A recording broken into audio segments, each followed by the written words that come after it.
Pour démarrer cette formation sur PHP, nous allons d'abord définir ce qu'est ce langage et comment il fonctionne. Pour cela, nous allons nous rendre sur la page Wikipédia qui lui est consacrée et qui va nous fournir des informations succinctes sur le langage.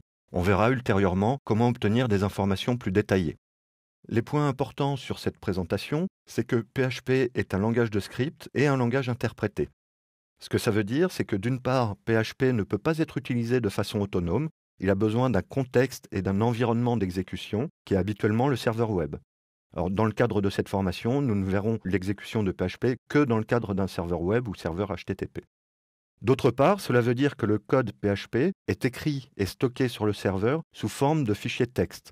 Alors, ces fichiers texte ont une extension spécifique, habituellement .php, pour permettre au serveur de savoir quand il risque de trouver des instructions PHP, mais le fichier en lui-même est un fichier texte, et au moment où on en aura besoin, le serveur va ouvrir ces fichiers texte et retrouver le code PHP, l'interpréter, l'exécuter et renvoyer les résultats attendus.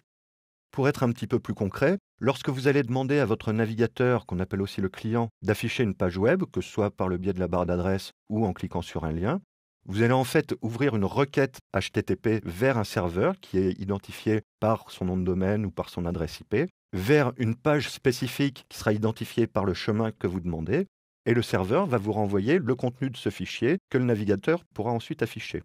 Donc dans le cadre d'une page HTML classique, le serveur se contente de lire le fichier HTML et d'en renvoyer le contenu au navigateur. Le navigateur ensuite pourra l'afficher en interprétant les balises.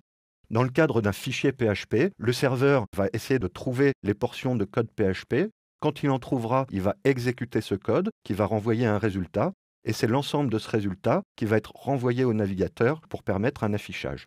Cela veut dire que dans vos pages HTML créées en PHP, vous allez d'une part générer du contenu HTML grâce à PHP, et d'autre part récupérer des informations spécifiques, donc créer des pages dynamiques qui pourront changer à chaque appel de la page, ce qui va vous permettre d'avoir des pages web beaucoup plus vivantes et beaucoup moins statiques.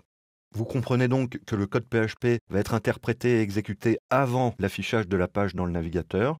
C'est pour ça qu'il s'appelle PHP Hypertext Preprocessor, parce qu'il va créer des traitements qui sont avant la création de l'Hypertext Markup Language, le HTML, et donc d'où son nom.